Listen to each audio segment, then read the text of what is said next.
joins the Antisocial Network. Yeah. Mask up, stay 6 feet apart. Yeah, right. Their unique blend of rap and jazz is sending them to the top of the charts, along with leaders of a new school performing Scenario from their CD, The Low-End Theory. Please give it up for A Tribe Called Quest.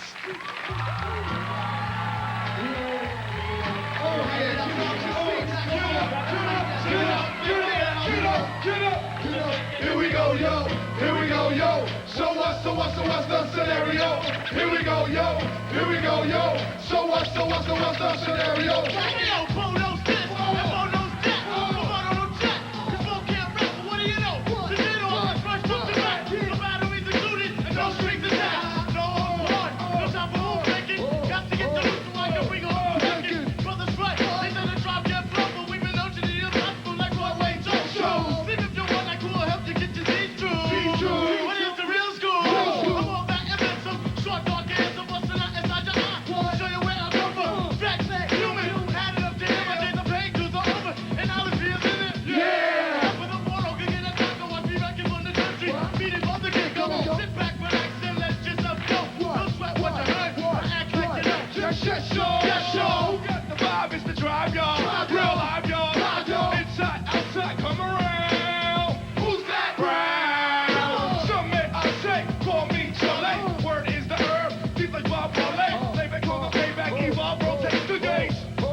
Again, my nipple caught me off guard.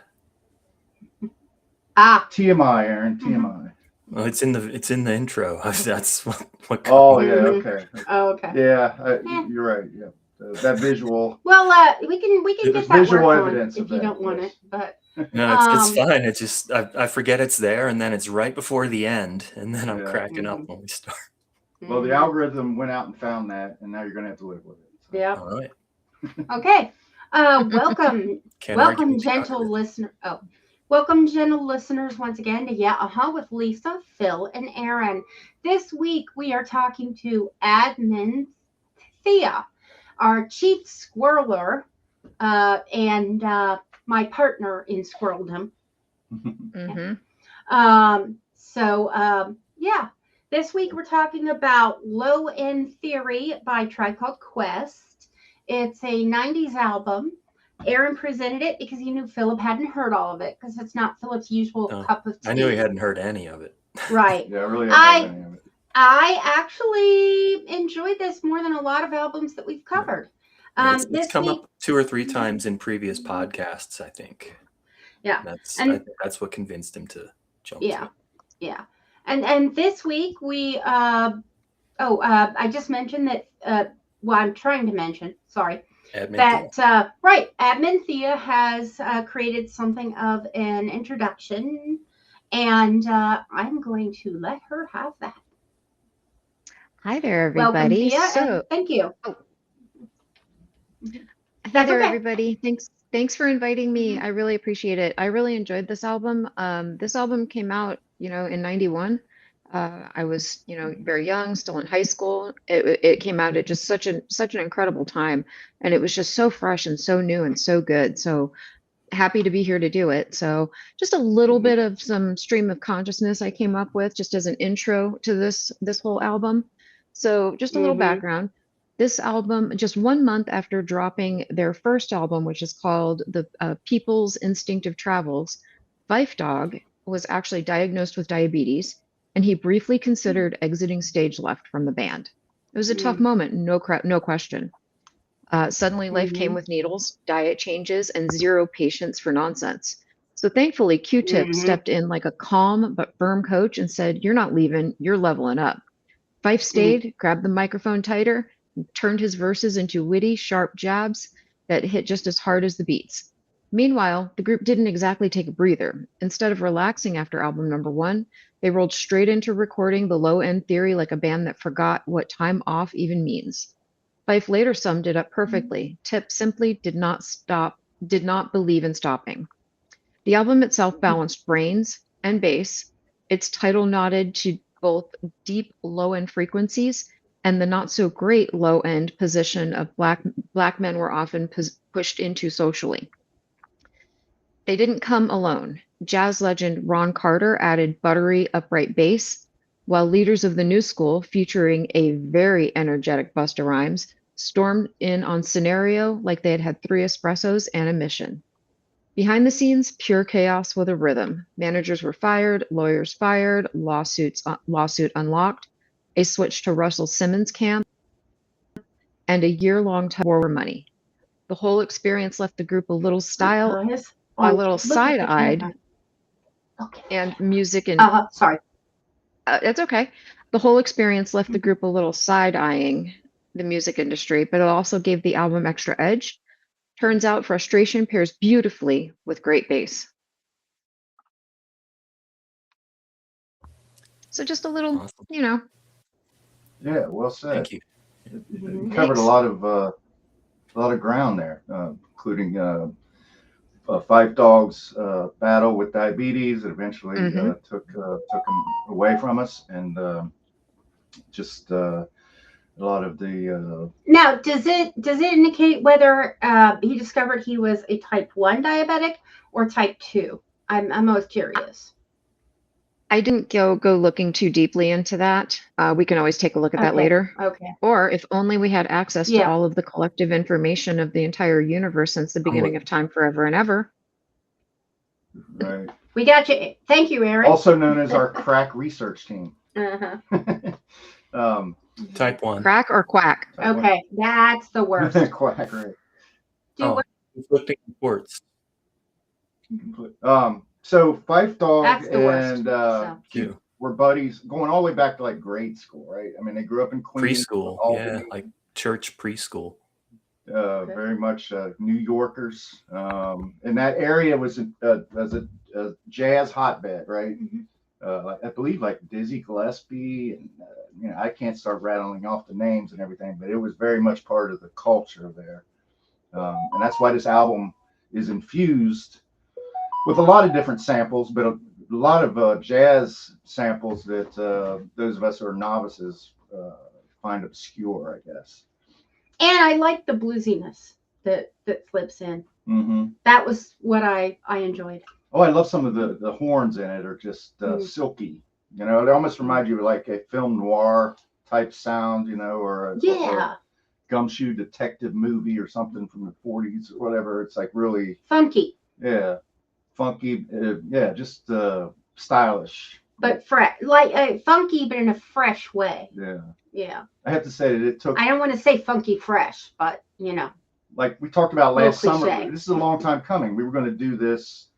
It took about a year for us to build up to this, and we started out by when we were out shopping on our shopping excursions on Saturdays. We would listen to the whole album during the course of the day, and it was hard. It was difficult for me to get into it because a lot of we had Kurt Ellenbach on a couple weeks ago, a music professor, and he was talking about how a lot of jazz is discordant because you can't predict where it's going, that it's difficult, it's complicated. And so that made the album a little bit inaccessible to me at first. So it was like a really, really slow burn. And then at one point, we were going to do it one time when our guest didn't show up because Aaron was under the impression we were ready to go. And I realized I'm not ready to go. I've heard this so many times, but all the songs kind of run together. I really haven't given it the attention it deserves. So I've tried to do that over the last week or so, and it's been, it was a slog, to be honest with you. Yeah, and that is why I find that in many albums, even ones that I'm predisposed to, the songs run together if I'm just listening to the album all through. I I'll listen to the album all the way through at least once. Then I will go to YouTube and I will listen to each individual song identified on YouTube. Yeah. Or I just can't, most of the time I can't rack it. And that would be any group, groups that I've known since I was a kid, etc. So that's what I do. I do the YouTube thing because even though it's not the best sound possibility, still. Yeah. What That about you? helps me. What about you guys? What about you, Aaron? Where are you coming This was from? always in the CD changer Mhm. Okay. after it came out. I was introduced to it in probably 93 when I was living with Ihor. He had a copy of it. He had this and their first album. And Fife Dogg is barely on the first album other than Ham and Eggs. He doesn't contribute a whole lot. And Ham and Eggs is hilarious if you guys haven't heard it. Have not. I don't eat no ham and eggs because of high cholesterol. Yo, Tip, do you eat it? No, Fife, do you eat it? Not at all. And the story goes on. They go to grandma's house and she's got the ham and eggs but I can't. I'm plagued by vegetarians. And in the last verse, it's no, Tip, do you eat them? No, Fife, do you eat them? All the time. That's kind of the end of it. Yeah. That sounds like a Yeah. lesson. It sounds like something that it does, doesn't it? Yeah. Yeah. Like if they ever went on Sesame Street, Yeah, maybe they would have performed that would be right before he learned he had type 1 diabetes. But it's Sure. it is Like a good this song. tribe for me is like is kind of, I don't know, it's a weird theism genre that I call it like intelligent rap. Yeah. Like thoughtful rap, thought provoking, a lot of thought and consideration into the lyrics. And Phil, I know you and I have kind of like discussed it back and forth where parts of a lot of this album don't necessarily hold up as well Yeah. today as it did back then. Right. But to me, after just immersing my world in this album for the last couple of weeks, it's still, I gotta say, it still slaps for me. Yeah. And Even this is with the first time period I've heard of stuff any and- of it. Right. A lot of the pop culture references. even are with kinda the PMS stuff that didn't age well and all that. dated. Yeah. Or the Arsenio Yeah. Hall. Yeah, no, I reference. like it for just I love the Arsenio Hall references. Yeah. Yes. Those did age well. Ooh. I liked it, and I really didn't pay that much attention to the validity. But I did enjoy it, and I think that speaks. If you're not normally into that kind of music, try it. It could be your gateway album to rap. Right. Well, it's held in such high regard by rappers, Yeah. peers of the band. It's Dave Chappelle was a great ambassador for this band. He introduced them at the Hall of Fame, actually. That's right. I And forgot about Yeah. did a really tremendous job and I love that. I've watched the video of that whole thing twice over the last week or so, and I just love it because you can feel the familial energy coming off of the group up there. Like Q-Tip's up there, and he's got his arm around the neck of Fife Dogg's dad, and it's just like such a crowning achievement. And well, Miss because Dionne Warwick, I'm going to San Jose. I think I need directions. Yes. Yes. He was having the time of his life. yeah, he was. Yeah. Great, well deserved. I'm glad that they honor their fallen member so closely. Yeah, it was really. Yeah. And another thing here, Makes me like cry. I'll oftentimes reference certain bands I like or musicians as I like JJ Cale.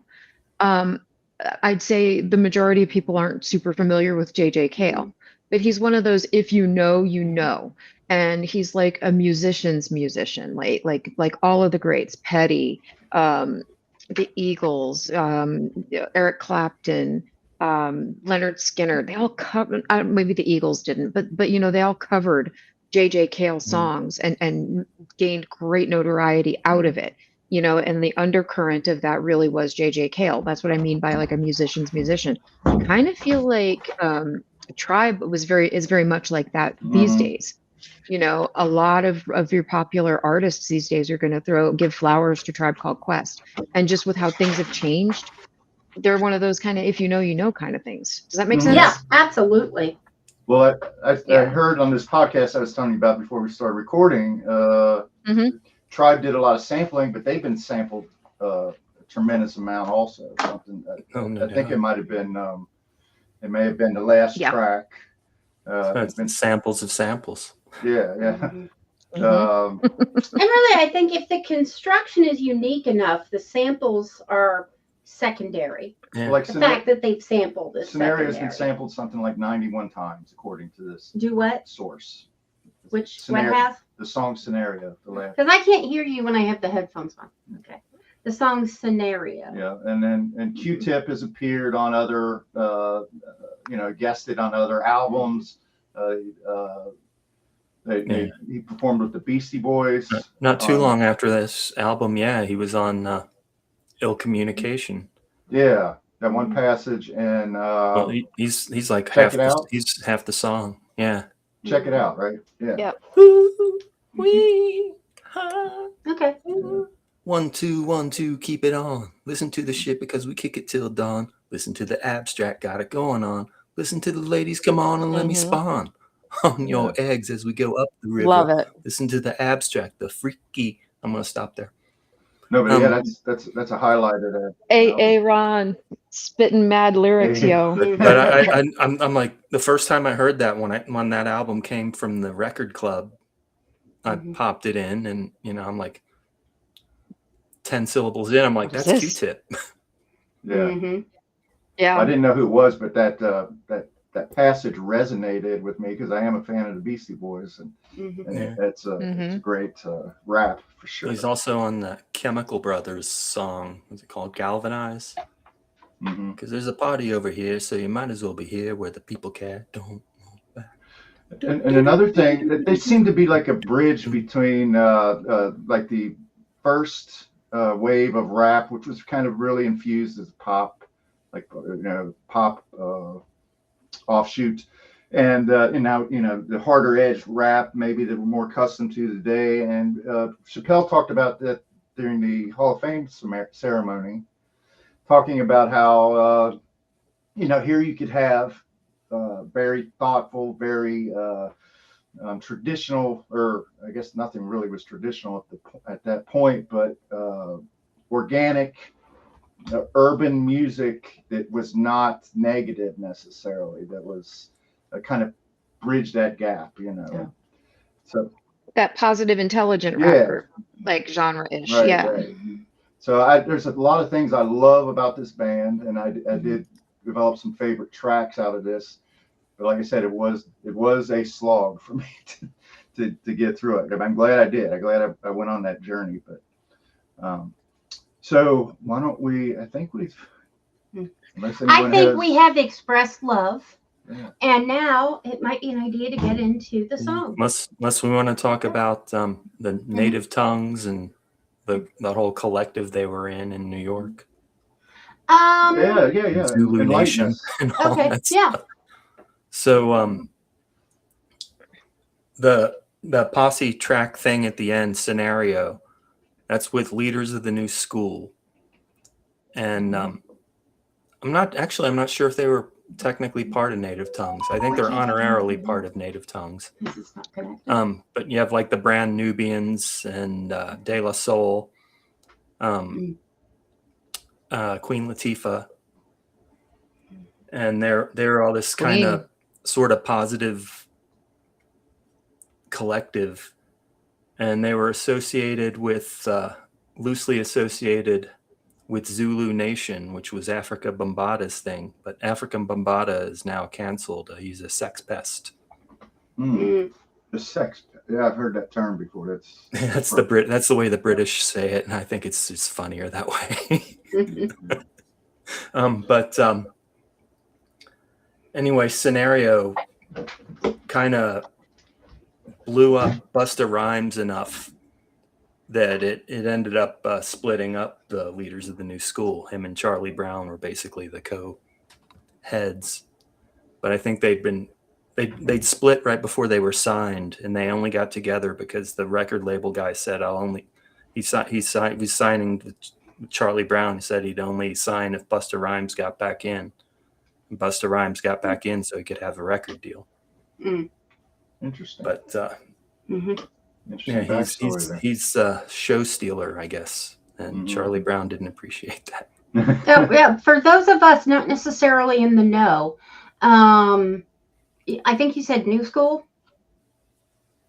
Leaders of the new school. Yeah. Yeah, that's What's the definite? What defines new school versus old school? that's their in that band's respect? name. Well, Oh, okay. but Okay. before they Okay, had a yeah. name, they were in some kind of talent show that Chuck D was like judging, and Public Enemy and the Bomb Squad took them under their wing.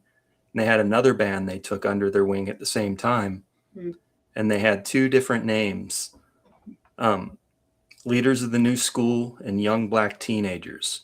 And both bands wanted Leaders of the New School. Okay. And Yeah, well, Young Black Teenagers. so he made them both write a rhyme. He It's made not them both. alliterative. He made them both write a rap about called "Fuck the Old School," and the one with the best one would be Leaders of the New School, and the other band would be the Young Black Teenagers. So Leaders of the New School won, and the other band, which was all white, was the Young Black Teenagers. Okay, yeah, that's not good. It's just they embraced it. They Yeah. stayed together for like 6 years or something. I was kind of thinking Leaders of the New School was like, you know, the less That was angry Busta rock, Rhymes and Charlie angry Brown. rap. Chuck D Okay. gave them those names too, Busta Rhymes Okay. and Charlie Brown. Okay. Why Charlie Brown? Do you know? No fucking idea. Okay. It's Okay. better than whatever his real name is. Because his girlfriend Okay. was Lucy. Yeah. Ooh. Okay. The two things. One, I need to know your hair color brand because you have darker hair and your color seems to stay. So I'm gonna need instruction on that because I want to Not dye me, my any hair. color. Yeah. What The is one that? with the hot pink hair. Oh, Yeah. this is very, very faded out purple, and I will get you the information. Thank you. Yeah, Yeah, we I were want at the Hot Topics brand. the other day, and she was about to buy some dye. I was about to for- buy some purple dye, but the cashier, whom I have to go on and give her a super thumbs up She talked you because down. she basically talked me out of that color and told me to go to Sally. Sally's for Beauty Supply? better options. Yeah. Yeah, probably. Yeah. So she talked about Vivid, and I can't remember what the other one was right now. I'll know it when I see it. So I'm using Splat color. Splat. Okay. Yep. Yeah. So I'll 'Cause get you the do you details really though. like it? And I mean, about how dark is your hair naturally? Naturally, I am like a dirty dishwater blonde, but Okay, it's see, it's 'cause- gotten darker as we go. But this Naturally, color I'm is splat, but I'm having it dyed Yeah. dishwater blonde. yeah, Yeah, but by this nature. color is designed for darker hair. This hair Okay, color. good. So I'll get you the Okay. information. Thank you. Awesome. Of All course. right. Happy So to She'll hook you our- up with some splat. Don't worry about it. I want to go. I don't know if I want to go You blue got or a splat purple dealer first. now. You know, maybe lavender. Meet in the Yeah, middle. yeah. I'll look I good got with your lavender splat. and blue. I will. Yeah, Phil was Got so the right. blue We're going to be eyes, way the over light- an hour on this one. You know. Yeah, we're Yeah. gonna be Squirrel. Okay. So squirrels, girl squirrels. There's our first squirrel. Okay. I have not That's unpacked. I haven't actually unpacked Roscoe P. Esquire Oh, Oh, yet, no? or else he would be here. you've moved? Yes. And he's still packed. So once he makes his appearance known to me again, stops playing hide and seek in my belongings that haven't been unpacked, Yeah. he'll come back. So are you doing okay Yeah. otherwise? Yeah. Okay, good. Yeah. Good. Doing well. Great. Okay. The first song we're speaking about on the album is Excursions. It alludes to, Hun, maybe you could do this part? Yeah. No, I mean the mouse. Oh, yeah. Okay, thank you. It alerts to pagers, Nikes, Can't fall prey to a hip hop crime. And this kind of is indicative of a more positive, less, less kill the man vibe in rap. The way Bobby Brown is tipping like Michael, first Arsenio reference, like baseline, microphone check. What is this? I'm not a half stepper. Oh, You're on the Start second song scratching. now. You're on You've the moved second on. song, Cody. Oh, okay, never mind. Okay, yeah. So I'll just start over in case he wants to edit. Alludes to pagers and Nikes, can't fall prey to hip hop crime the way that Bobby Brown is tipping like Michael. Those are Now- just some of the lyrics. Yeah, now that's excursions. Please, guests, speak. So, do you want me to go next or do you want me to go last, guys? Go ahead. Yeah. Okay. I'm ready. So I did my thing. When I do these, it's kind of part therapy, part getting some humor out and so on. So be prepared. So Gotcha. first off, just a little bit of a hot take fun fact on this song. The term fake news. This album was released on September 24th of 1991. While it isn't the earliest use of the term fake news, it was a unique use of it in my opinion. So Mhm. excursions Day before my is- birthday. Yeah. Day before Excursions my is the kind of 23rd. Ooh, I was not that old, but I digress. Excursions is the kind of Me too. opener that makes you feel like you're getting a PhD in groove studies, whether you asked for enrollment or not. The bass line doesn't walk; it saunters in like it just came from a jazz session, drops some Coltrane wisdom, and now wants to lecture you about real hip hop while swirling an espresso. Fife is nowhere to be found at first because Q-Tip clearly decided to host a one-man TED Talk on the cultural evolution of rhythm. By the time you realize he's been talking for 90 seconds straight, you're nodding your head like an enthusiastic grad student pretending to understand postmortem theory. And yet, somehow you do understand because it's funky, it's warm, and it's smarter than it has any right to be. The production is so buttery it could clog your speaker's artery, but instead it smooths them out. The upright bass loop hypnotizes you into thinking maybe you should trade your Spotify subscription for a vintage vinyl habit and a dashiki. In short, Excursions is less a song and more a reminder that back in 1991, A Tribe Called Quest didn't need trap hi-hats or auto-tune, just a beat, a bass line, and a well-timed, we got the jazz. It's the musical equivalent of your cool uncle explaining the history of funk at Thanksgiving. Long-winded, brilliant, and somehow impossible to interrupt. Nice. Gotcha. Yeah. That's not. Yeah. That was buttery. Like butter. butter. Butter. Ain't no parquet. Ain't Aaron? no margarine. So my notes are Ron Carter's double bass sets the mood. Q-Tip's bars fill the space. The drums kick in hard, but not until about 5 verses into the song. Horns and poetry close it out. Nice. That's the one with the time poem at the end, right? The Beasties use that one too, also in Ill Communication, I believe. Time's running, I'm passing, I'm running, I'm running, I'm passing. Yeah. But y'all better get right with this time, because there might not be no next time. Yeah, that's all my notes on Excursion. I had it ranked number 2. I had it really high. Nice.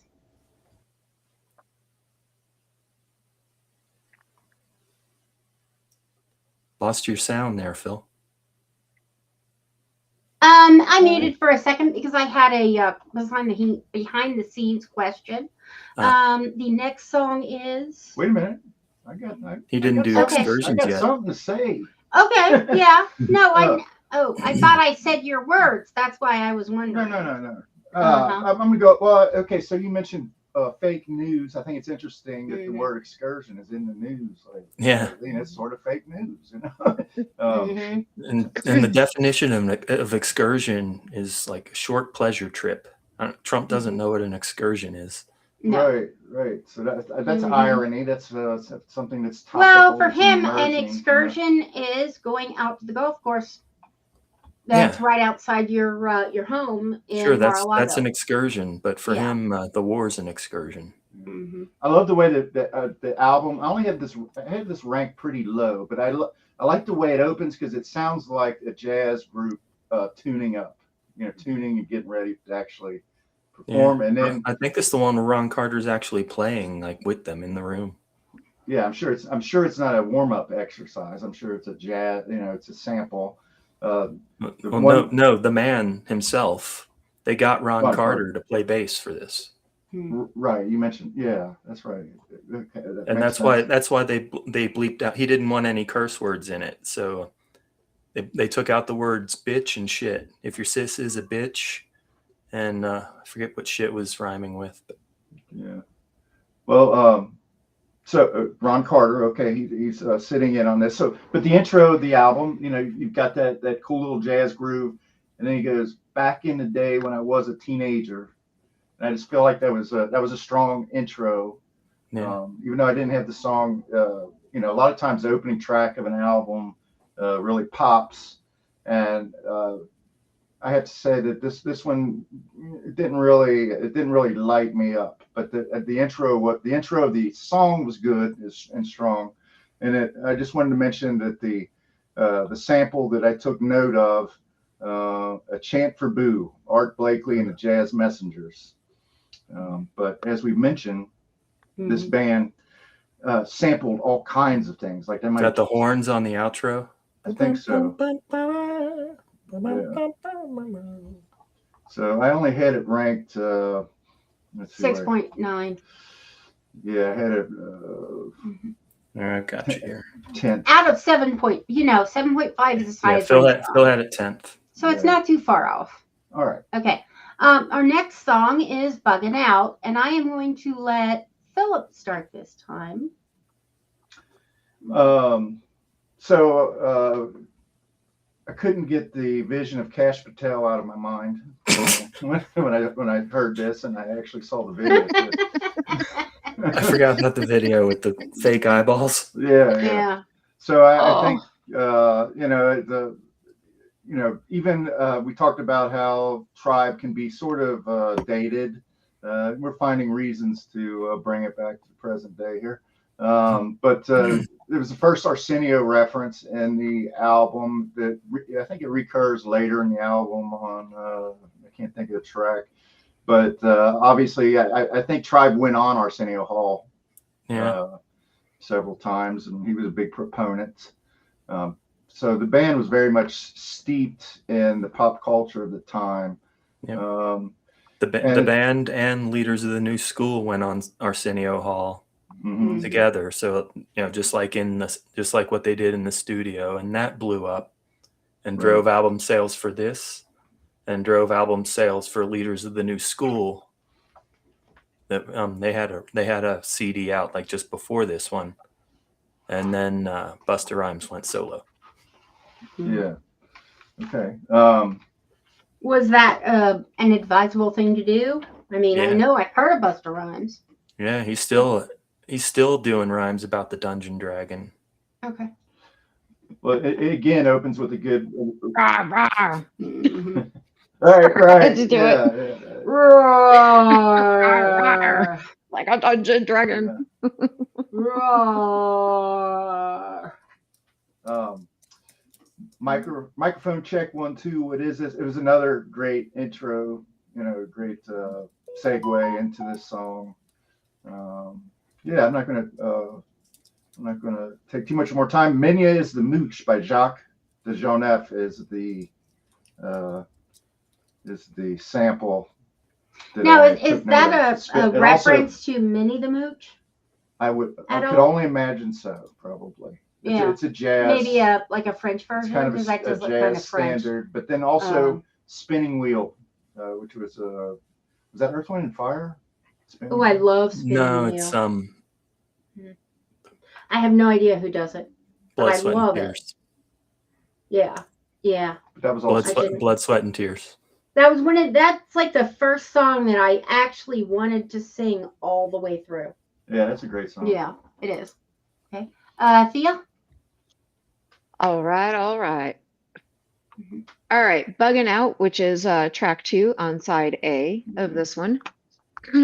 Buggin' Out sounds like the coolest therapy session you'll ever attend, except instead of helping you process emotions, It lectures you on sneaker etiquette while dunking on every mediocre rapper alive in 1991. The bass line doesn't groove, it lurks.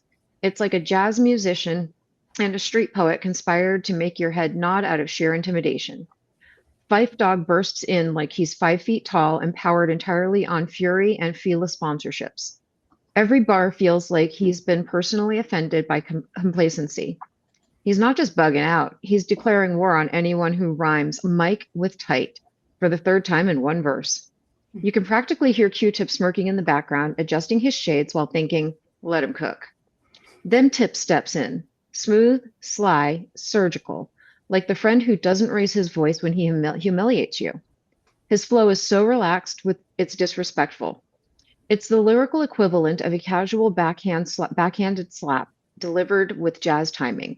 Together, they sound like 2 professors who got sick of grading bad papers and started spitting essays instead.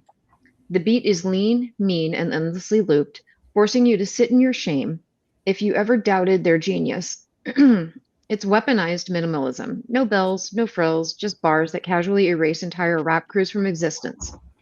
If bugging out were a person, it would correct your grammar, roast your Spotify playlist, and then leave the party with your girlfriend. In short, this track isn't just a flex. It's a public service announcement for anyone fool enough to forget the intellect and swagger can absolutely demolish you, one snare hit at a time. All right. Lovely. Lyrical almost. Almost. Yeah. Yeah. I mean, I think you could almost make that a rap. Here we go, yo. Yeah. Okay, Aaron. This was my number 1, so we got my top 2 out of the way. Wow. Yeah, and what amounts to Fife Dogg's coming out party, the funky diabetic kicks down the door with the most famous phrase in the ATCQ catalog. Yo, microphone check 1, 2, what is this? But this also has one close to my heart. Never half step, because I'm not a half stepper. Drink a lot of soda, so they call me Dr. Pepper. And Phil could vouch for what was my breakfast in 8th grade, 7th grade, 9th grade? All those grades. Dr. Pepper and last night's homework assignment. Yeah, and a bag of Doritos. And a bag of Doritos, yeah. Always doing his homework over there in the corner table in the lunchroom. Yeah, that's it for bugging out, right? All right. Yeah. Okay. Now we're going to go to Rap Promoter. And you mind starting, Aaron? No. I had this one number 10. Got Q-Tip criticizing rap trends and exploitation in hip hop, cool funky guitar scratches and a great bass line. I want chicken and orange juice. That's what's on my rider, and the occasional potato by Orida. And he also does the Peter, Paul, and Mary. I'm leaving. He does the leaving on a jet plane leaving, which nobody ever says leaving like that in any other context. No. Yeah. And it just fades out. And then just leaving. Let me tell you. Okay, Han, Philip. Go ahead, Han. I thought Han. Sweetie Pie. Well, here, let me change my name. Go ahead, Attila. So sick burn. Man, brutal. I hadn't even said anything yet, and I'm already getting cat calls. But so I thought the guitar that's a wolf scratching. whistle, not a cat call. Right now I'm swirling. I'm dodging the beer cans here, but the guitar scratching, I thought at the beginning, I thought that was Voodoo Child's Slight Return, but it's damn. I mean, it really sounds dead on the intro to Voodoo Child to me. Yeah. But apparently, according to the the podcast I listened to, it's not. And I believe that the sample is Long Way Down by Eric Mercury. So I don't know, maybe Jimmy was inspired by that or vice versa. I don't know. But there's the passage diggity dang, dang, diggity. Diggy dang, diggy dang, you dang, you dang, diggy dang. I mean, Close that's that. I like isn't that it. Kid Rock? I mean, and that Kid Rock probably took that and plugged that into Ball with the ball, ball. the bang, whatever. I mean, it's very Whatever Kid Rock Yeah. was singing Well, and about back anything then. bang to bang to bang Which to he bang took is from Rapper's sha-na-na. Delight. Yeah. But So, I mean that sounded sha-na-na to me. I guess it's sort of public domain, right? So Maybe. I don't know. um, Depends on when it was done. just the Yeah. the sound of it. So yeah, let me see. I don't know where they have that ranked, Aaron. My ranking's probably Phil would had- be, go Yeah. ahead. Phil had this was bugging out. No. Rap Rap promoter. promoter. Mm-hmm. 4. 4. Oh, okay. I generally like songs that are about the business. Mhm. You know, I like Long Way to the Yeah. Top. I like Jukebox Hero. Songs that are about the business resonate with me for some reason. I don't know. But yeah, I did like this. I had got this 2 or number 3 of 1. those on this album. Yeah. I think that I would have. I think that if I ranked them again, it'd look a little different, but I'm just going to roll with the way I had it. So but there you go. Cool. Miss Which direction Thea? we going? Okay. Don't worry about swirling, Alrighty. Aaron. Well, we It's went in. clockwise, then We got that covered. counterclockwise, episode. and now we're clockwise again. We got the squirreling covered, guys. Just sit back and chill. We're Yeah. good. Yeah, right. So, rap promoter is what happens when smooth talking poets finally lose their patience with the business side of hip hop. Mhm. It's the sound of Q-Tip counting his money, realizing it's insultingly low, and deciding to turn his frustration into a groove so catchy that you almost forget he's roasting the entire live concert economy. The beat hits like a bass-driven laugh at capitalism's expense, minimal, funky, and smugly professional, as if the track itself showed up early, sound-checked properly, and still didn't get paid enough. Q-Tip slides through the verses with a grin that says, "I know I'm too talented for this nonsense," turning industry gripes into lyrical foreplay. He's listing travel costs, hotel stays, per diems like an accountant with rhyme and a vendetta. Every bar carries the energy of a man who's been stiffed by one too many greasy-handed promoters, who swear exposure is its own form of payment. You can practically hear him side-eyeing them again from the booth, and somehow he makes righteous indignation swing. This isn't just a rap song, it's a hustler's gospel, funny, biting, and perfectly fed up. Rap promoter plays like the world's grooviest invoice, smooth bassline, itemized sarcasm, with the subtle reminder that yes, Q-Tip expects cash up front. Good for him. Yeah, that's a very Frank Zappa thing too. The Yeah. whole Yeah. roasting the promoters and everything all along the way. Everybody that fucked you over. Mm-hmm. Call out the management. Right. And he's the one with the microphone. Yeah, they did. Yeah, they did this one. It was a really smooth, direct, and powerful way of doing it. Yeah. It was good. Yeah. I think David Letterman kind of achieved sort of a rock star status with the same approach with his comedy, you know? Yeah. Roasting the boss. Right. Yep. Okay. So our next Wait a track. minute. Did Aaron? Yeah. I think I started this one. I Yeah, started he it. went 1st. My bad. Okay. Then you, then I'll let Thea. you be. I have I a got a tough plan. time giving up the hosts. I'll just go when I'm told to It's talk. okay. It's okay. And next we have a track called Butter. Now the Jamie Summers reference, does that refer to the Bionic Woman? It Or does. somebody else? Okay, just checking. I thought Yeah. so, but I wanted The girl, to double check. the You girl never wanted know. nothing to do with Fife before he was a rap star. Mm-hmm. Now she's got blue contacts in her eyes, and her hair is a different color. Mm. And there's this one, ease off ho, my name's Malik. We love you, Fife. Ease off ho, my name's Malik. Mm-hmm. Yeah, if I'd have wanted someone like you, I'd have swung with Jamie Summers. He even says Bionic Woman, I think, a line before that. Okay, cool. So you wanna go ahead and start, Aaron, or have you finished? Sure. Okay. So Butter is my number 3. So we've got my top 3 out of the way in the first 4 All right. tracks. It's the 5 Foot Assassin's Love Life. That's when I say, if I wanted someone like you, I'd have swung with Jamie Summers. It's got the tasty horns at the end. And I love the chorus. It's like butter. It's like butter, baby. It's like butter. It's like butter, baby. Q-Tips. You know says, what? You're so. What? Go ahead. Go ahead. Sorry. You pointed that's exactly when I started using the phrase like butter. Yeah.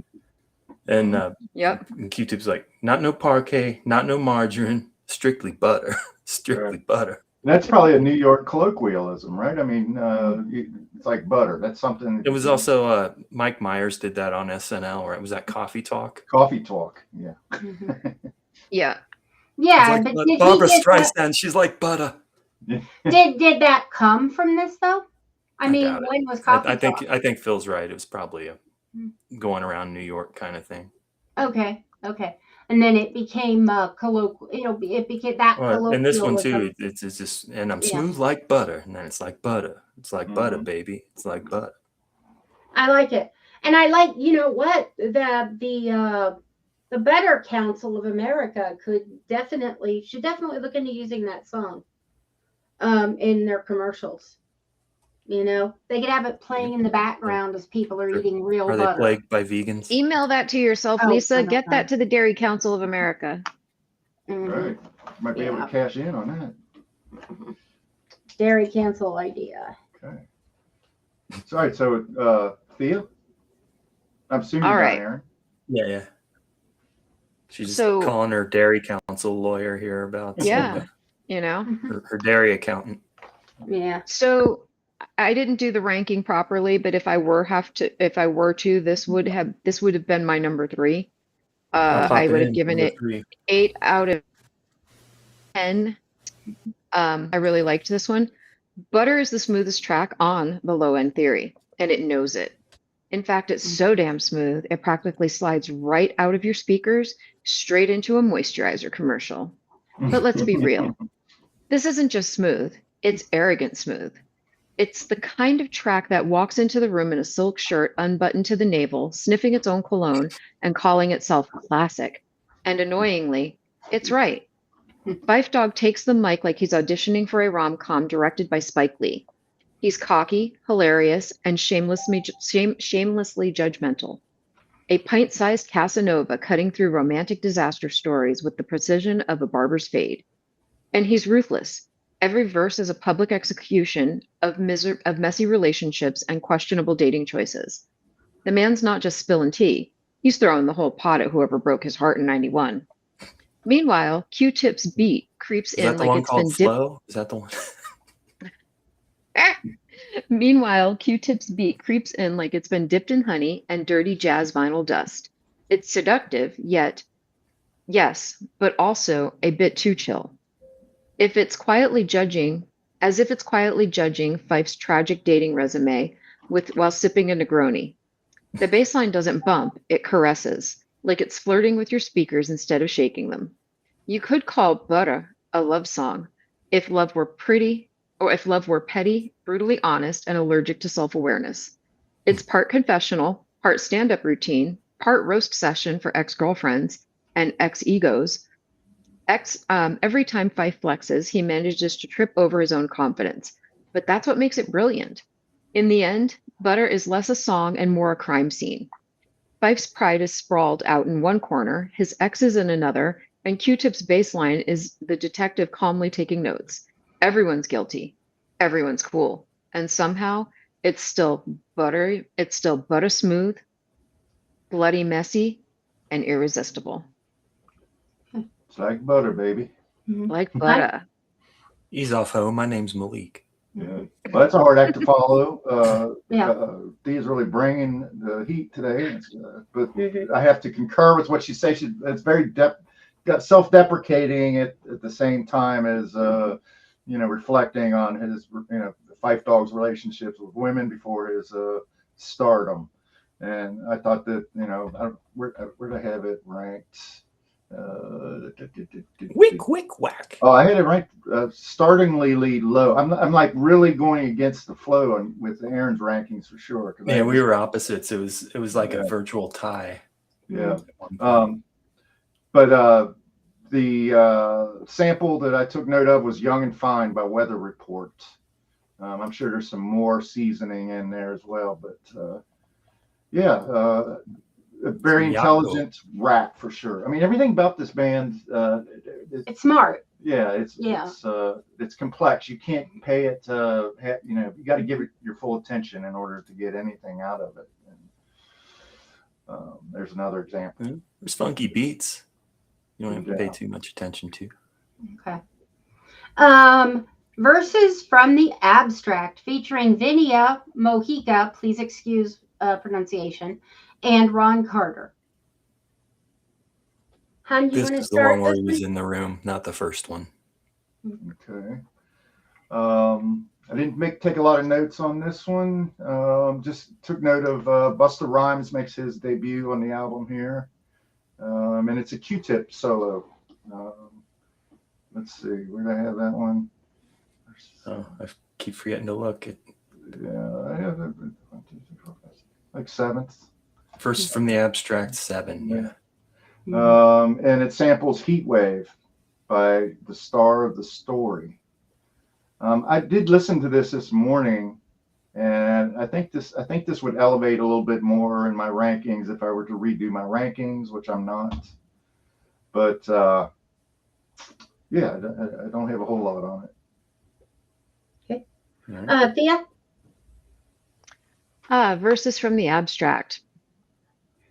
They're smooth and most grounded. I find this one to be their smoothest and most grounded. A masterclass in how to make introspection sound fly. Q-Tip's flow here isn't just relaxed, it's conversational. Like he's chilling in a dimly lit room, talking life, love, gratitude, and groove over a bass line that hums like it's meditating. He name drops his friends, his philosophy, and even his meal habits, and still somehow makes it sound cooler than 90% of the MCs spitting about Bentleys 30 years later. The song is a self-portraiture through rhyme. Tip opens up about staying humble, repping his people, and finding balance between spirituality and swagger. He's thankful for small things, music, connections, community, and even when he flexes a little, it feels earned. There's no posturing here.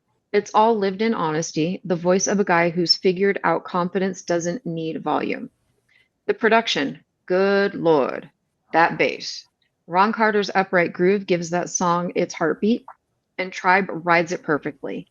The drums are crisp but airy, a reminder that not every track needs to bang to hit. That was weird to say. Yeah. The whole thing moves like a cloud over a warm summer afternoon, light, layered, and alive. Verses from the Abstract isn't about competition or ego. It's a meditation set to jazz. It's Q-Tip cracking open his world friends, fam, prayer, and peace, and inviting you inside. The vibe says, I'm grounded, I'm grateful, and the groove's eternal. It's the Tribe in full bloom, bold, spiritual, and effortlessly human. Very lovely. Aaron? Thank you. I had it number 7, right in the middle. Girls love the gym because it causes crazy friction when it goes up in and fluctuates the diction. The backup vocals are honey sweets, and god damn it, the quest is on. All right. Hun? 12.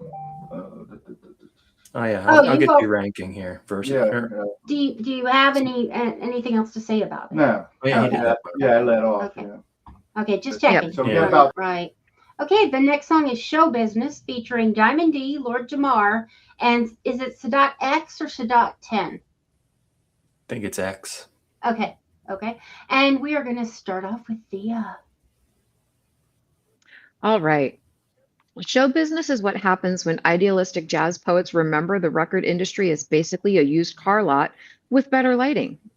The track sounds like it was written mid-label meeting right after someone from marketing suggested putting them in matching leather outfits.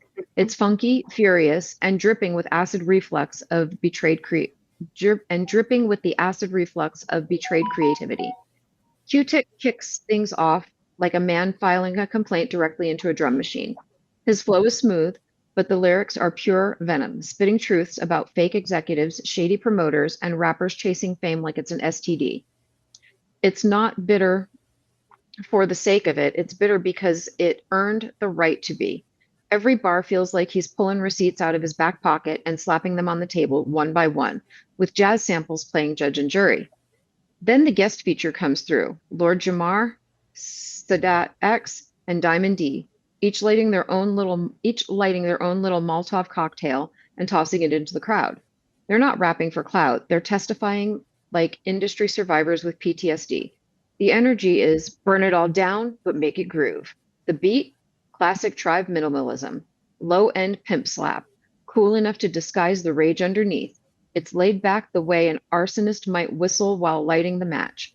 Show business is not here to entertain you. It's here to remind you the business part of show business.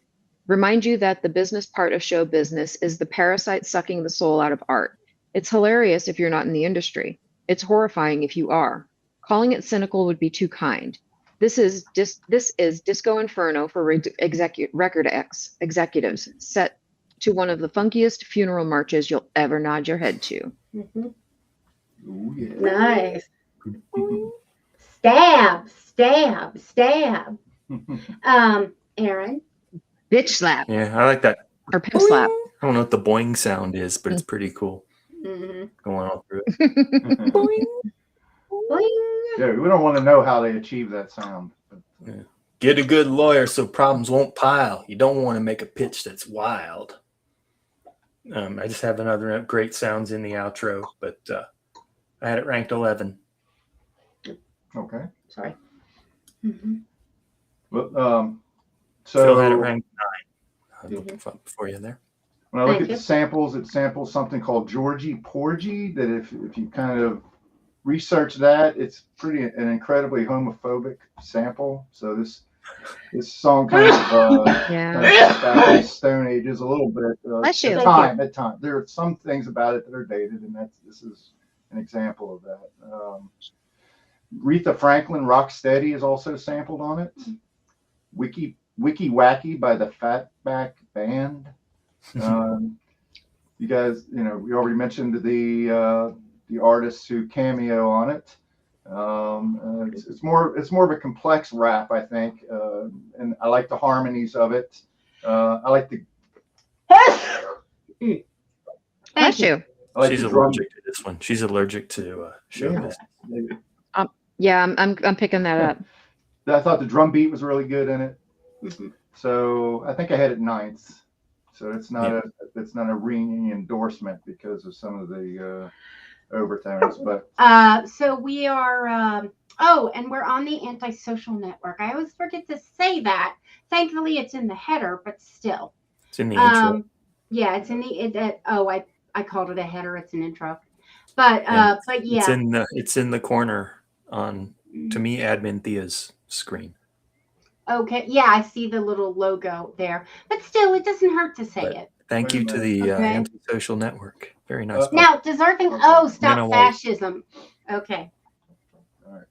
Okay. So where we left off was We left off at Next we up is finished vibes and show stuff. business, and we're now talking about vibes and stuff. So we're going to start with Aaron. You're up. Spectacular name Mhm. for a track. Yeah. And stuff. Love this song, but it's ranked number 9 because it's a dense album that's all great. Competition's good. It brings out the vital parts, the abstract poetic, majors in recital arts. And hair is crazy curly, flip like Mr. Furley. They both have great lines in this one. Mhm. It's just a fun vibe. It's right there in the name. And yeah, it's great. Okay. Darling. Ranked number 3 by Phil. Yeah, well, I mean, yeah, like you're saying, the rap.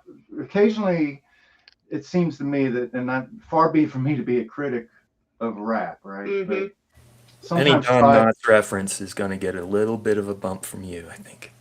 Mhm. What kind of reference? Don Don Knotts. Knotts. Oh yeah. Oh yeah. Yeah. I'm a We huge got Don Mr. Furley in there, and I know your feelings on Barney Fife. Well, I put a lot of thought into my shirt, and I Mhm. read that Fife Dogg and Q-Tip were fans of Pink Floyd, so that's why I ordered Pink Floyd. There But you I could go. have just as easily worn my Barney Fife shirt. Could have. Mhm. Yeah. If you'd have had a Mr. Furley, would have even been better. But Yeah, right. Well, yeah, I'll work I don't know. on that. He was kind of a, what would you call it, a sex pest, Mr. Furley. But Don Knotts was a He little I was think more of he the was sex just- police. Yeah. I don't know.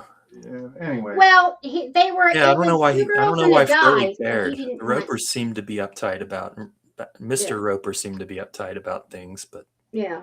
I'm more of I a don't Barney Mrs. Fife Roper. fan. Mrs. Roper was just exhausted. Mrs. Roper would want an invitation. Yeah. Right. Mrs. Um, Roper is ready to get down. But Yeah. so Get down, but get down.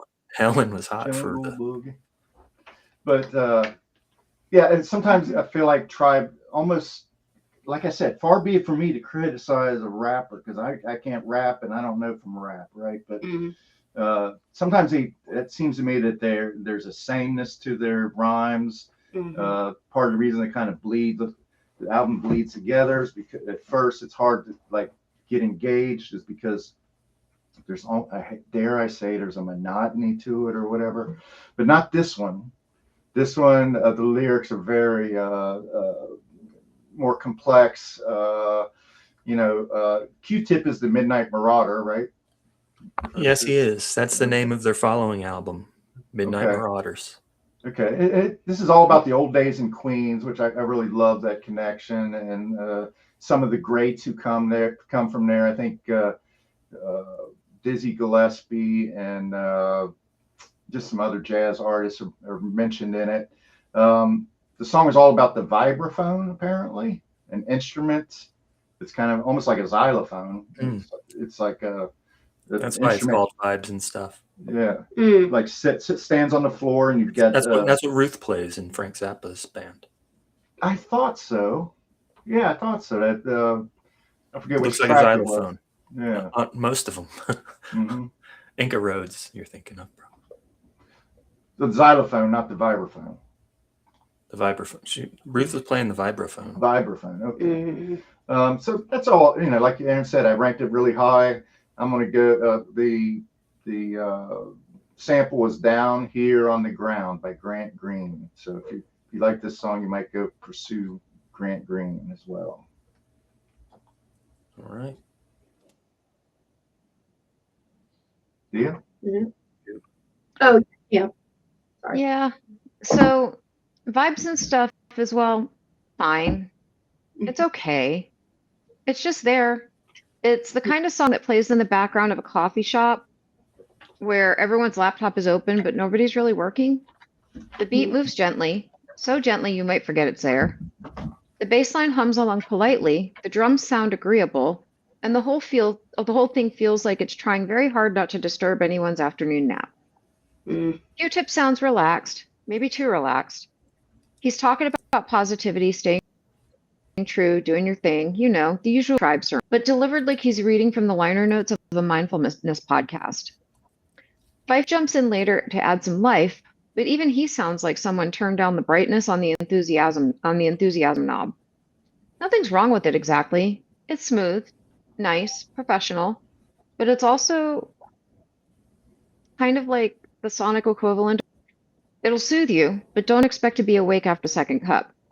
If Can I Kick It is the party, Vibes and Stuff is cleaning up afterwards. Tidy, mellow, and slightly too proud of its composure. For me, this one's the sad trombone of the album. Mm. Wah, wah. Would that make it Yep. your least favorite of the songs on the album?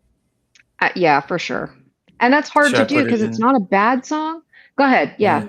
It's not- I put it's it not in that at it's a number bad 14. song. I've only ranked Yeah. three, Yeah. I think. Yeah, go ahead. Right. It's That not that it's a was bad Vibes and song. Stuff. Yeah, but if you look at this album, like everything's a banger. They're so good. Mm. This one is just like, eh.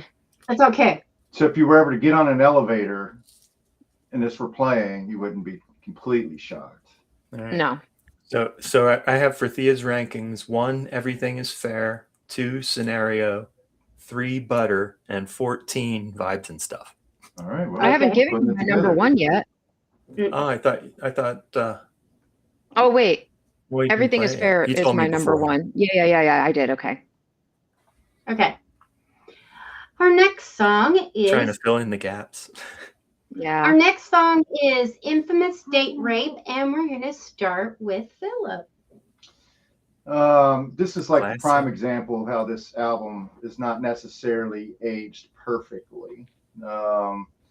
It's not it's a warning song. It's not endorsing date rape by any means, but some of Fife Dogg's descriptions are a little gray area. I don't like songs like Blurred Lines. I don't like I don't like these songs that they're a little kind of edge over into areas that. Oh, by the way, trigger warning. if you don't, if you want to go on to the next track, go ahead and move on to the next track in about 5 minutes. But Fife's lyrics are a little jarring, and it's kind of hard. It's a hard listen to me. It's my last track, not necessarily for musical reasons. It's like I ranked it last. The sample is the Steam Drill by Cannonball Adderley, and I'm not going to take it any further. I'd rather talk about songs I like better. Yeah. Miss Thea. We are talking. The trigger warning is appropriate here. The title alone, it should indicate that it's a trigger warning. The Infamous Date Rape is a strange, gutsy, and really uncomfortable piece of social commentary that could only have come out in the early 90s. The golden age of hip hop, when artists still tried to blend humor, moral statements, and storytelling without worrying about PR departments. That's kind of my feel from it. It's Tribe tackling a topic that almost no one wanted to touch and doing it through their trademark mix of irony, narrative, and uneasy groove. Let's be clear, there's nothing fun about the content. The title alone hits like a slap, and it's intentional. Q-Tip frames the story through his usual casual tone, but what he's describing, miscommunication, pressure, consent, is meant to sound wrong. It's deliberately awkward, like watching a charismatic guy dig himself into a moral hole. The brilliance and the discomfort is that Tribe refuses to romanticize it and turns the lens squarely on male behavior and hypocrisy, satirizing rap's casual misogyny, even though they inhabit it. Musically, though, they don't let up. The beat is deceptively breezy, with the signature low-end roll and jazzy snap, soundtracking a story that's anything but smooth. It's dissonance on purpose, the warmth of the music rubbing hard against the chill of the subject. It's not their easiest listen, and it definitely hasn't aged neatly, but that's also its value. It forces you to hear the ugliness that the beat tries to cover. The Infamous Date Rape works best not as a jam, but as a mirror, one that reflects just how easily charm and complicity can blur into each other. It's Tribe at their most unflinchingly real, uncomfortable, provocative, and smarter than people give it credit for. Now, I just want to throw in a little PSA here. If let's just say female, because girls and women can both get pregnant. If a female gets pregnant, she is not the only one involved. Why is she expected to be held responsible for the rest of her life for something she did for less than 30 minutes, more than likely? Why is she alone to be held responsible? They need to find the guy who did it. I don't care if he's 12 or 90. They need to find the guy who did it, and he needs to be held responsible. And if he's not going to be a father, he can at least be a provider. If you're not going to be the dad, you can at least pay. And I think that absentee fathers should pay more. Okay, thank you for listening to this PSA by Lisa. And have a good rest of your podcast. Okay. I believe Aaron, did you already do this one? Or I did not, no. I didn't think so. Okay, I started with Philip. Yeah. So I have it 13 out of 14. Did I start with you? Okay. My notes are just you don't want to fight because you know that you're wrong. Mhm. And she's hotter than Meshach, Shadrach, and Abednego. Those are the two lines that stick with me. Shad Rock. And period stuff at the end did not age well. No. Usually it happens every 28th day. Yeah. No. All right. So you can open your ears again, listener. Yeah. If you have- We have, yes, we have finished with that song. There is a PSA. So, But the next song on the list is Check the Rhyme.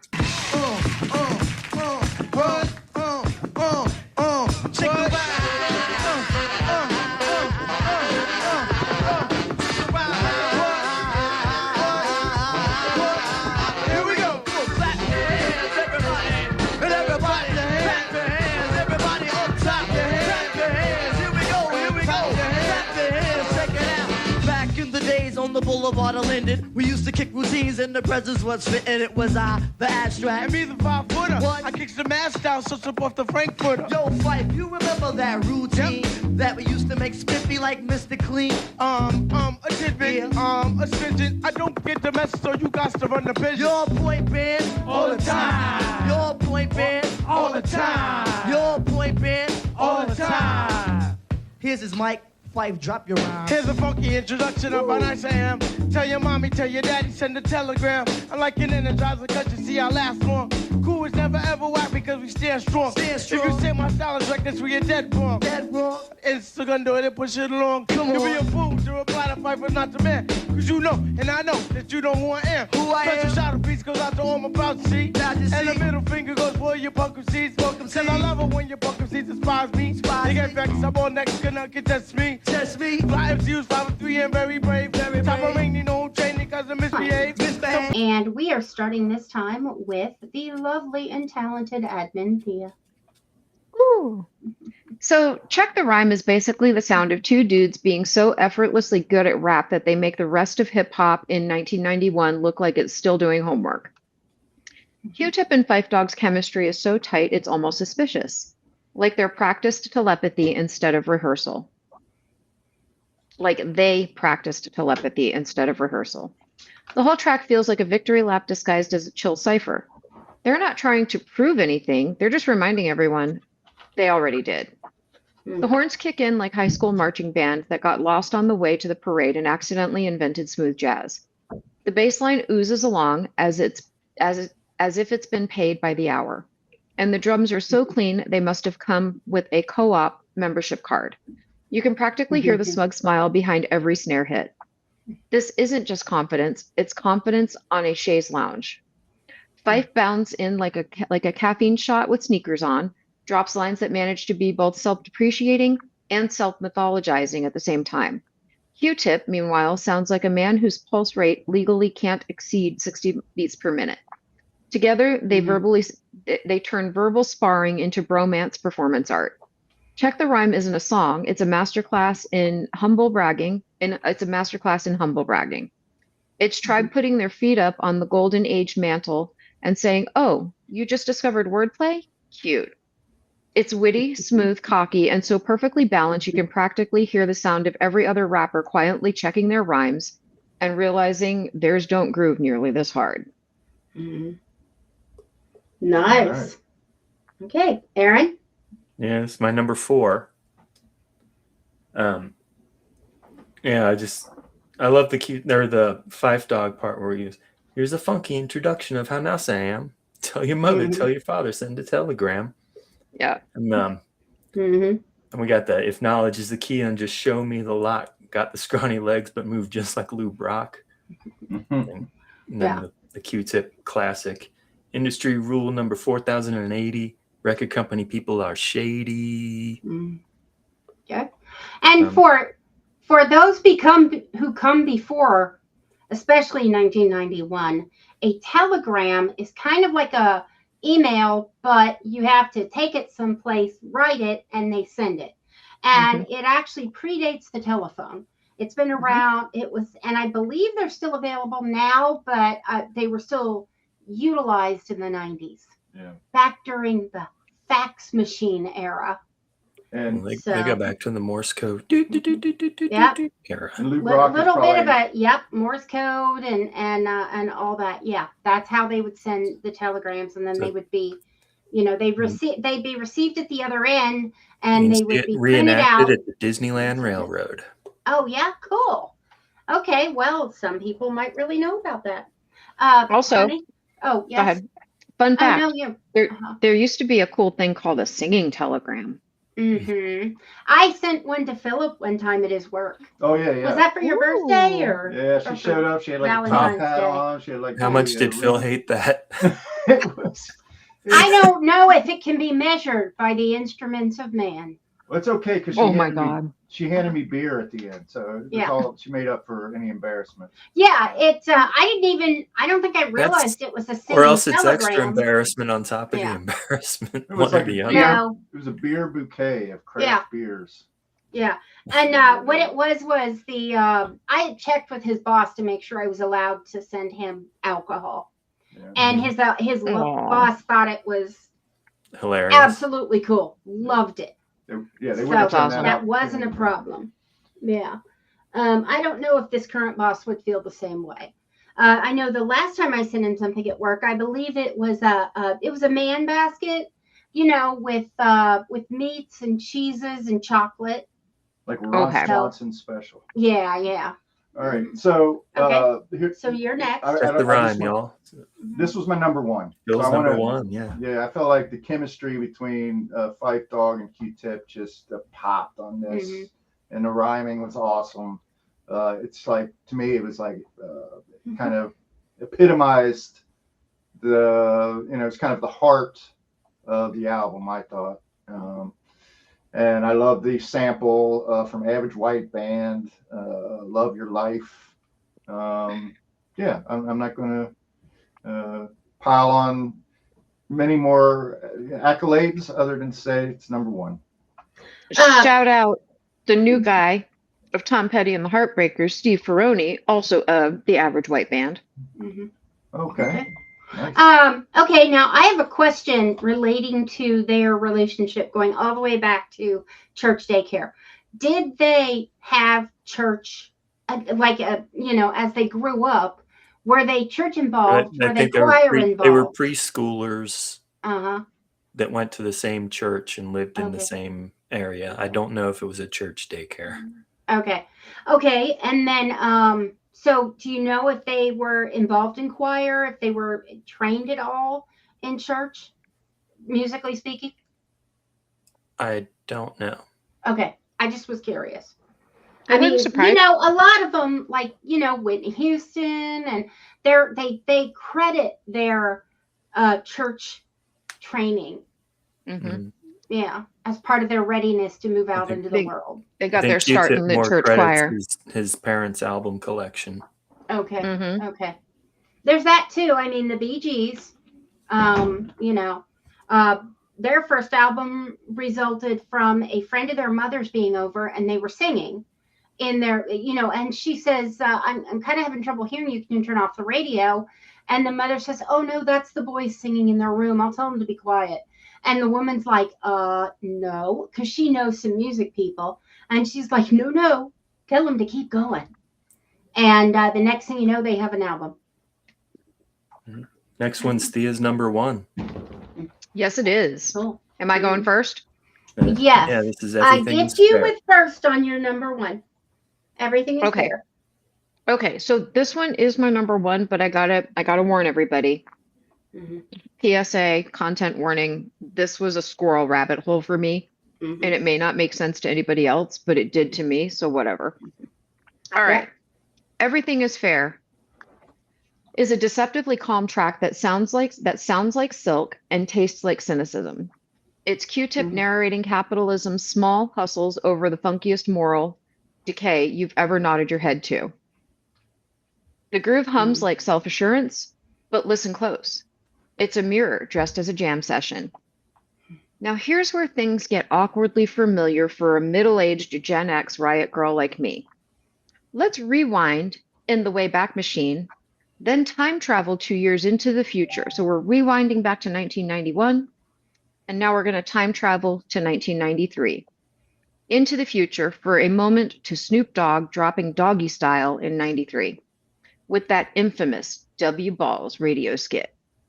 That was the dog pound here. That was the dog pound here right on W Balls, 187.4 on your FM dial. You're tuned into the biggest balls of them all, DJ Saul T Nuts. And don't forget about my homeboy, DJ Easy Dick in the Jack in the Jack Off Hour. That's happening at 12 o'clock tonight. Right now, we got some new Snoop Doggy Dogg for that ass. This one's called The Shiznit. You're about to go downtown, bitch, right here on the station that plays only platinum hits. That's 187.4 on your FM dial, and you're looking that. And if you're looking, that's W Balls. Everybody's got to hear this shit on W Balls, W Balls, W Balls. So this, for some reason, like this song just led me right down that rabbit hole. So it sounded suspiciously like a West Coast reinterpretation of Tribe's understated satire. Everything is Fair did the whole smooth beat, ugly truth contrast first, couching cynicism inside groove. Then Snoop's camp added cartoon raunch, rebranded as late night sleaze, and called it radio. Different coasts, same DNA, irony hiding behind bass lines. Q-Tip's storytelling is sharper though. Instead of cartoon DJ and sex jokes, he sketches the quiet hunger of people playing a rigged game, shrugging because that's just how the city works. He doesn't shut down, he doesn't shout, doesn't moralize. He just shows you how fairness is a hustle too, all wrapped in a buttery beat that almost makes corruption sound classy. If everything is fair is a sly smirk at how the system sells you delusion, W Balls is that same delusion wearing gold chains and a grin. One whispered the truth, the other broadcasted it, loud and unashamed. Tribe planted the seed of realism. Snoop just turned up the frequency. This one I give 10 out of 10 low-end theories. This is my favorite song on the album. Awesome. Okay, so Tango is preparing to do her show here too. So so we got 15 minutes to wrap it up, and we got 4 songs. Okay, we can do it though. Yeah. We can do it. Who else needs to speak about I'll go Everything next. Is Fair? I had this one ranked last. I like the hook, and it's just it's the most violent lyrics on the album. Yeah. Okay. My notes belie my ranking, but I'm going to leave my ranking intact. But I do like the 70s feel of it. I like the sample. So you had it 13. Yeah. Don't Knock My Love. Wilson Pickett and Funkadelic were sampled in this song. So if I were to do it again, I'd probably rank it higher. But I'm going to hang with my ranking. So, all right. Yeah, and I think that the rankings don't necessarily reflect the quality of a song so much as the quality of an album. Yeah. So going back to the W Balls, that's that's Parliament Flashlight. Everybody's got a little light under the sun. That's true too. Yeah. Yeah. All right. And it's even the same beat behind it, I think. Okay. Yeah. Actually, no, there was no beat. It was just that by itself. W Balls, W Balls. Okay. Jazz. We've got the jazz. Aaron? I have this one number 8. The tranquility of this one just makes you unball your fist. It's got a mellow flow. It's got a light my fire quote, and it's got saxophone. Okay. Hunt? I love the chorus and horns, but find it a little monotonous lyrically. I had it ranked. Where do I have it here? You have it 5. Yeah, I had it even higher than that at one point, but some of the other songs moved up the rankings a little bit. It's samples on Green Dolphin Street by Jimmy Cliff. It seems to be a mission statement about the band, kind of. The beat was gifted by Pete Rock, a hip hop producer. We should also mention that Bob Power, who produced this album, has recently passed. He's podcast eligible, yeah. And he's Yep. integral He to is the, podcast eligible. yeah. So might see him on Rock and Roll Heaven at some point, but I'll leave it at that. Thea? Now, do they plan to do producers, or are they just doing But okay. But was Pete Rock just we a got to producer? wind this up, Lisa. Yeah, Okay, we got it. I know. Yeah. I'm Can't go just down. okay. I'm just fine. gonna so for the next like 3, I'm just gonna kind of do Cliff's notes, and I'm gonna save Okay. my real review for the last song. Okay. So So basically- did you do jazz yet? Yeah. Okay. You're This is doing it. jazz. So Yeah. jazz, we got sharp, hilarious, full of Queen swagger. By the end, you're not sure what you've learned, but you feel smarter, smoother, and slightly poorer for not owning vinyl. Jazz doesn't try to impress you. It assumes you'll eventually realize you're impressed. And honestly, it's right. All right. Very nice. So skyscraper, Philip. Sky Do pager. you know the importance of pager. a sky pager? Yeah. Uh-huh. Yeah. Motorola Sky Pagers were only used by doctors and drug dealers, so the saying goes, or the legend says. And database people. Yeah. And database people. Mm. It's a good track, but I found it, I don't like the commercialism of it, to be honest Kind with of you. unremarkable. Yeah. Yeah. And so I had it down. It's number. We both had it number 12. Yeah. Mm. And it samples 17 West by Eric Dolphy and Advice by Sly and the Family Stone. So Yeah, Dolphy is the way that one's pronounced. yeah. Eric Dolphy. Actually, that's with Ron Carter, so he's on a 3rd track here. Yeah. And Dolphy is, even for jazz fans, like out there, dense, really, really free form. Mm-hmm. Okay. Cool. Okay. Miss Thea. So if electric relaxation is tribe's sensual side, Sky Pager is their buttoned up nerdy cousin who just discovered capitalism and thinks gadgets equal enlightenment. It's funky, funny, and totally unnecessary. And that's exactly why it still hits. A warm grooving PSA from when connectivity still meant something as simple as a beep and a boast. Nice. Yeah, kind of evokes The Wire too. Yeah. Aaron. Love The Wire. Like I said a minute ago, Phil and I both ranked at 12. Mm-hmm. Beepers going off like Don Trump gets checks. Keep my bases loaded like the New York Mets. Ooh, Trump. That makes it more. Topical. And that brings it up to topical. Yeah. Great bass again, Ron Carter with Eric Dolphy's band. Mm-hmm. This is- And I mean, I can see Trump sampling a song like this, not realizing that it's putting him down, Right, you right. know, because his name is in it and he loves his name. Okay.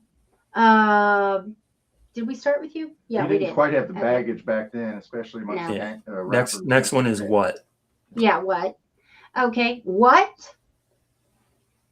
Let's talk about it, All right. Ms. Thea.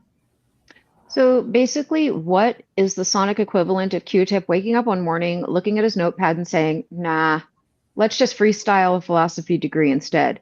It's not a song. It's an existential scavenger hunt marking its way through jazz samples and late night brain fog. Do you think it's possible they named it what? Because everybody's going, what?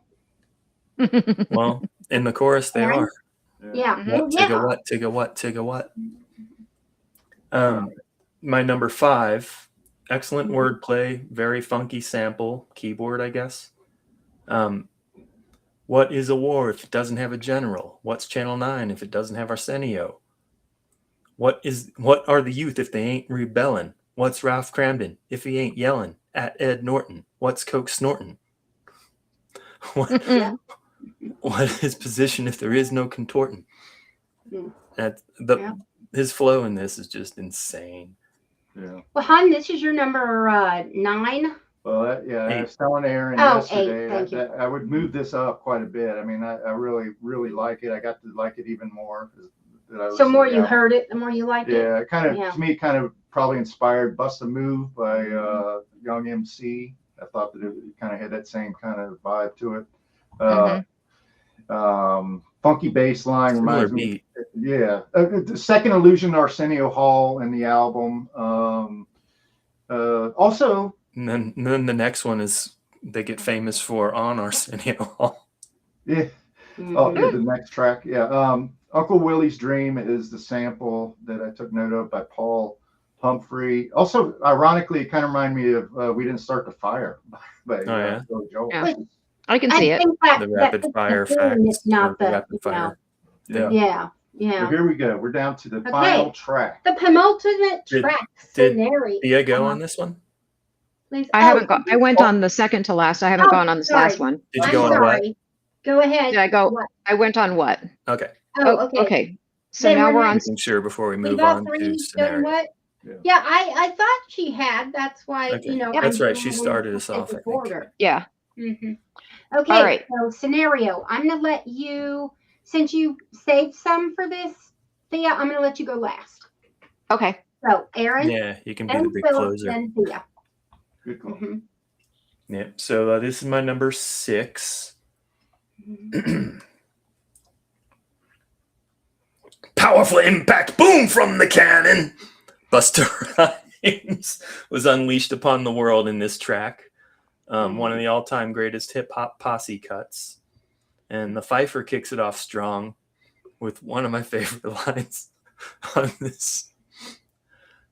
I'm all that and then some, short, dark, and handsome, bust a nut inside your eye to show you where I come from. Yes. Brilliant. Fucking awesome. That one makes me snort every time. Yes. That's it for me. Phil. Okay. This was my second. Aaron took the piss out of my posse cut reveal, but that's what they call this. This was like, this is a form of rap. Yeah, it's like one of the all-time greatest ones. And then one of the Yes. all-time great call and responses was Check the Rhyme. Yeah. Love and of it. course, the Busta Rhymes, he emerged from this a superstar. Yeah, Yeah. trying to think of what's her name? Damn it. Well, the sample was Obligato by Brother Jack McDuff. Nicki Minaj. Yeah.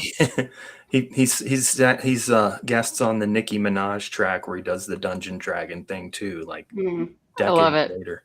All right, Yeah. so Thea, let's have your All right. epic. Okay. So, scenario is what happens when lyrical genius meets a caffeine overdose. It's less a song and more a rap demolition derby where Q-Tip, Fife Dogg, and Busta Rhymes decide to see who can cause the most beautiful chaos without breaking tempo. The track starts civilized, a smooth tribe groove. Everyone's playing nice. Q-Tip sounds like your favorite calm teacher explaining how flow works. Then suddenly, the classroom explodes in Technicolor. Fife rolls in first, pint-sized, but packing major heat, dropping one of the most instantly quotable flexes in rap history. Bo knows this, and Bo knows that, but Bo don't know Jack, because Bo can't rap. That line deserves to be carved on hip-hop's Mount Rushmore. In 8 words, he dismantled an entire Nike campaign and turned Bo Jackson into a punchline. It's cheerful savagery. You can hear him grinning while Bo calls his agent. Then Busta Rhymes storms the set like a cartoon supervillain who found the studio's espresso machine. When he drops rah rah like a dungeon dragon, it's not a rhyme, it's a sonic detonation. Chairs fly, glass shatters. Q-Tip and Fife exchange looks like, whoa, there goes the neighborhood. Busta doesn't just steal the show. He kicks down the door, robs it, and hands out autographs as he leaves. The beat holds on for dear life. Just enough jazz and bounce to keep the mayhem funky. Tribe clearly built it knowing something catastrophic was about to happen. And when it does, it's perfect. The track becomes this joyful feral party where everyone's too good to lose. Scenario isn't just a posse cut. It's a public service announcement for energy, wit, and pure unfiltered charisma. It's proof positive that sometimes you don't need a message, you just need mad skills, internal smoke detectors, and a mic that can survive a Busta Rhymes verse. It's chaos with groove, ego with precision, the rap equivalent of a food fight at Mensa headquarters. By the end, there's only one question left. Bo knows this. Bo definitely doesn't know that. All right. I'm just going to slip in here that Thea, with her skill with wordplay, should probably be writing books. Just Yes, saying. absolutely. All right. Okay, Aaron. So what I is would our? read your science fiction fantasy book. We got to get our a banger hot in minute. here so that we can get what's All our right. banger of the podcast. Don't say it. Give me time to run my bit. I'll go backwards here. Okay. Number 14, infamous date rape. Okay. Number 13, Sky Pager. Number 12, show business. 11, verses from the abstract. Actually, 11 and 10 are tied. And rap promoter. 8 and 9 are tied. 7, 8, and 9 are tied. Everything is fair. Jazz, we've got, and what? Number 6 is excursions. Number 5 is vibes and stuff. Number 4 is bugging out. Number 3 is check the rhyme. Number 2 is butter. And number 1. Hold on.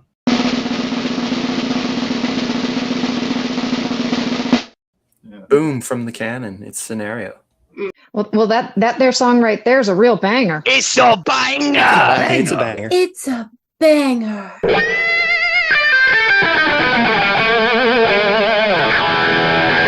Scenario. All right. All right. So it's been a fantastic guest as always. Yep. Rock and Roll Heaven Thank you. podcast. We will be doing more of these, I believe. And Oh, you yeah. all have an excellent Sunday afternoon.